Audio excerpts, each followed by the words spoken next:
धौलपुर नाम के एक गांव में एक बहुत बड़ा गुंडा रहता था। उसका नाम था कल्लू। कल्लू कई तरह के बड़े बड़े जुर्म कर चुका था। उसके 4 चेले थे जो उसके हर गुनाह में उसका साथ देते थे। पर अब कल्लू चोरी और किडनैपिंग करके थक चुका था। अरे बिल्लू सुन, तुझे तो पता है अब तेरे बॉस की उम्र भी हो गई है और अब इस धंधे में कुछ ज्यादा रहा नहीं। मैं सोच रहा था कि क्यों ना कोई रापचिक सी लड़की देखकर शादी कर ली जाए, क्या बोलता है? बॉस आप भी अच्छा मजाक कर लेते हैं। भला आपसे शादी कौन करेगी? सारा गांव जानता है बॉस कि आप कितने बड़े गुंडे हैं। अब गांव में तो कोई भी लड़की आपसे शादी नहीं करने वाली। हाँ बॉस ये सही कह रहा है। कल्लू ने गुस्से से देखता है। अब अगर आपको शादी करने का इतना ही मन है बॉस, तो मेरे पास एक आइडिया है। क्यों ना हम शहर चले, वहाँ पर ये कोई भी नहीं जान पाएगा कि हम सब गुंडे हैं। हाँ। और कोई भी लड़की हमसे शादी करने को तैयार हो जाएगी। अरे मेरा मतलब आपसे बॉस, आपसे। हाँ, और क्या पता बॉस की शादी के बाद हमें भी कोई लड़की मिल जाए। ये सुनकर कल्लू उसे आंख दिखाता है, फिर बिल्ला से कहता है, बात तो तुमने बिल्कुल ठीक की।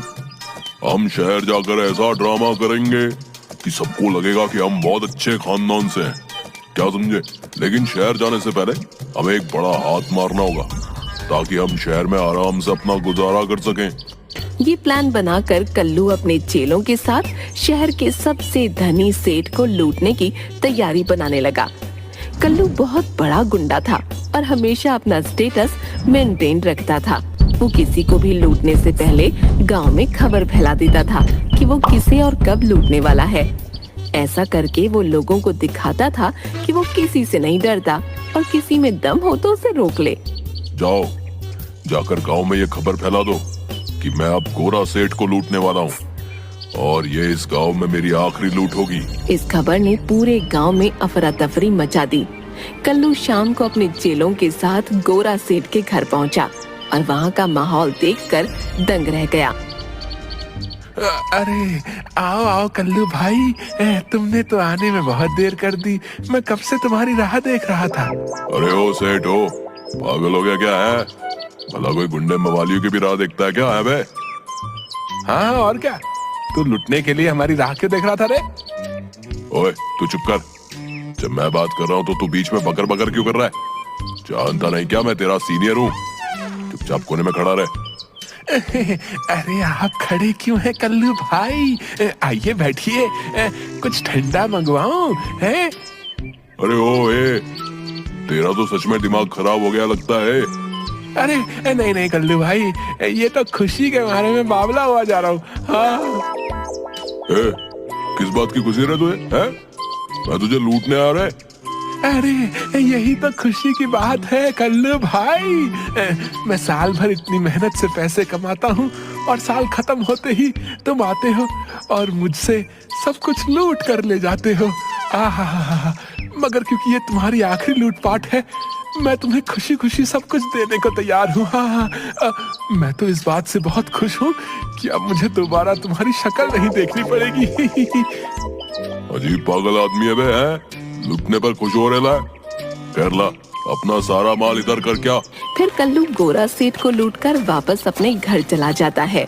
अगले ही दिन कल्लू अपने चारों चेलों को लेकर शहर चला जाता है। गांव वाले भी कल्लू के जाने की खबर सुनकर काफी खुश थे। कल्लू अगले दिन ट्रेन से चारों चेलों के साथ शहर पहुंचता है। अरे वाह बॉस, ये जगह तो एकदम फैंटास्टिक है। हाँ, यहाँ तो मजा ही मजा आएगा। चलिए हम पहले चलकर कोई रहने की जगह ढूंढते हैं बॉस। नहीं, उसकी कोई जरूरत नहीं है। तुम लोगों को शायद पता नहीं है, पर मेरा एक बचपन का खास दोस्त यहाँ रहता है। वो बस हमें लेने को आता ही होगा। तभी कल्लू के बचपन का दोस्त पिंकू उसे लेने स्टेशन पहुंचा। वो सब पिंकू के घर जाते हैं। कल्लू पिंकू को सब कुछ बताता है कि वो लोग सब गलत काम कुछ समय के लिए छोड़कर यहाँ आए हैं और कल्लू अपने लिए लड़की ढूंढ रहा है। इसके लिए हमें थोड़ी सी मेहनत करनी होगी। हाँ हाँ पिंकू, मैं कुछ भी करने को तैयार हूँ, बस तुम मेरे लिए लड़की ढूंढ दो। हाँ तो कल्लू, तुम मेरी बात ध्यान से सुनो। कल्लू और उसके चारों चेले ध्यान से पिंकू की बात सुनते हैं। देखो, मेरी नजर में एक बहुत अच्छी लड़की है। मेरे घर के सामने एक घर है और वहाँ एक लड़की रहती है। उसका नाम कविता है। वो अकेले रहती है और वो एक टीचर है। पर दिक्कत यही है कि वो थोड़ा मॉडर्न टाइप की है और तुम ठहरे एक गुंडे। अब मेरे ख्याल से तुम्हें थोड़ी सी अंग्रेजी सीख लेनी चाहिए और खुद को पूरी तरह से चेंज कर लेना चाहिए, अपने कपड़े से लेकर अपने बालों तक। और तुम्हें उससे ये छुपाना होगा कि तुम गुंडे हो, समझे? बाकी तो सब ठीक है पिंकू, पर भला अपन को उससे ये काय को छुपाना होगा कि मैं एक गुंडा हूँ? क्या ये गलत नहीं होगा क्या है? अरे यार कल्लू, अगर तुम उसे जाकर ये कहोगे कि तुम गुंडे हो और गांव से आए हो, तब तो शायद वो तुमसे कभी शादी ही नहीं करेगी। समझ नहीं रहे हो तुम? एक बार तुम दोनों की शादी हो जाए, बस फिर उसे बता देना कि ये सब झूठ था, है कि नहीं? कल्लू को ये सब गलत तो लगता है, पर उसके चेलों और पिंकू के बार बार कहने पर वो मान जाता है। अगले दिन कल्लू के चेले उसे लेकर एक बार्बर के यहाँ जाते हैं और उसको नए कपड़े खरीद कर देते हैं। शाम को जब कल्लू घर आता है और पिंकू उसे देखता है, कल्लू अपने बाल मॉडर्न स्टाइल में कटा चुका था और उसने शर्ट पैंट पहन रखी थी।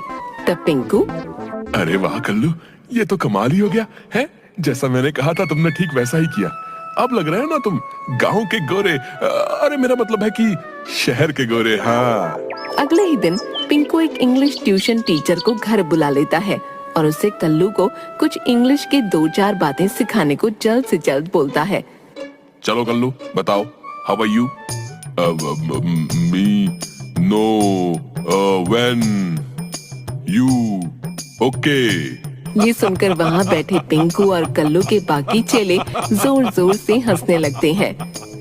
वाह उस्ताद वाह, क्या अंग्रेजी बोली आपने, वाह वाह। इसको सुनकर तो अंग्रेज भी शर्मा जाएंगे। हाँ। अरे उस्ताद, जरा हमें भी सिखा दो अपने जैसी थोड़ी सी अंग्रेजी। कल्लू को बहुत गुस्सा आता है और वो हवा में फायरिंग कर देता है। ट्यूशन टीचर तो गोली की आवाज सुनते ही बेहोश हो जाता है। अरे कल्लू, ये क्या किया? अब तुम्हें कौन अंग्रेजी सिखाएगा? टीचर तो बेहोश हो गया। हो गया तो हो जाए बेहोश, अभी मरा तो नहीं है ना। ये सब मेरा मजाक उड़ा रहे हैं, कल्लू का मजाक। हाँ भाई, किसको अंग्रेजी सीखनी है? मैं अभी सिखाता हूँ। सारे चेलों की सिट्टी पिट्टी गुम हो गई और वो वहाँ से भाग खड़े हुए। इसके बाद अगले दिन बहुत मिन्नतें करने के बाद वो इंग्लिश टीचर वापस आया और कल्लू को थोड़ी बहुत अंग्रेजी सिखाकर चला गया।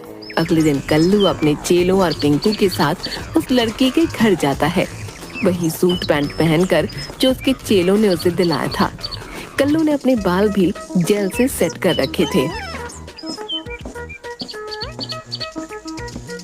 अरे आइए आइए, मैं आप सभी का इंतजार कर रही थी। आइला, लड़की तो रापची कह रहे। पिंकू, अब तो लगता है अपन दूल्हा बनी जाएंगा। हाँ ठीक है, चलो अंदर चलो, सब लोग बैठ जाओ। कल्लू और उसके चेले सोफे पर बैठ जाते हैं। सभी चेले टेबल पर रखी मिठाइयों को देखते ही उनकी तरफ हाथ लपका देते हैं और तभी कल्लू उनके हाथ पर गुस्से से मारता है। अरे अरे बॉस, हमें तो खाने दीजिए कम से कम। रे, थोड़ी देर सब्र कर बे, कम से कम बात तो पक्की होने दे, बाद में खा लेना जो भी खाना है। तभी बिल्लू की नजर वहाँ रखे फोटो फ्रेम पर पड़ती है, जिसे देखकर उसकी चीख निकल जाती है। कविता के साथ साथ सभी चेले उसकी तरफ हैरानी से देखते हैं। वो चुप हो जाता है और फिर बॉस के कानों में कुछ कहता है। अरे बॉस, जरा सामने लगे फोटो फ्रेम को तो देखो। उस फोटो फ्रेम को देखकर कल्लू की तो मानो पैरों तले जमीन ही खिसक जाती है और वो उछलकर खड़ा हो जाता है। अरे आपको क्या हुआ? आप ऐसे क्यों खड़े हो गए? अब नोथिंग, मेरा मतलब कुछ भी तो नहीं। हमें लगता है हमें अब जाना चाहिए। ऐसे कैसे?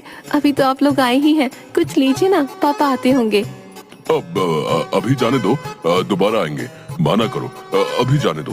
अरे क्या दोस्त है, अभी तो लड़की के पापा को कॉल किया हूँ, बस वो किसी भी वक्त आने होगा। अबे ये क्या किया रे तू? अब यहाँ से भागने में ही भलाई है। बॉस खिड़की के रास्ते चले क्या? अबे 1.5 फुटिए, तू तो निकल जाएगा, मेरे इस पेट का तो सोच। मैं तो कहता हूँ बॉस, जल्दी से सब फुट लो, इससे पहले कि लड़की का बाप हमें फोड़ ले। क्या? अरे आप सब लोग घबरा क्यों रहे हो? ऐसा क्या हो गया? लो बाबा भी आ गए। तभी दरवाजे पर गोरा सेठ आकर खड़ा होता है। उसे देखते ही सब लोग किसी न किसी तरह अपने मुंह को ढक लेते हैं। अरे बेटी, ये सब लोग अपना मुंह क्यों छुपाए खड़े हैं? कुछ नहीं सेठ जी, बस जरा शर्मा रहे हैं। पहली बार लड़की के बाप से जो मिल रहे हैं ना। और कुछ खाया तक नहीं अभी। अरे सेठ, हमें यहाँ से जाने दो, मुझे कोई शादी नहीं करनी है। ये आवाज तो जानी पहचानी सी लग रही है। कल्लू, तू और मेरी कविता का रिश्ता मांगने आया है? अरे नहीं नहीं सेठ, वो अबे चलो बे, अबे जग्गू, कालिया, गोपी, सब कल्टी मार लो, नहीं तो बहुत पिटोगे। चलो।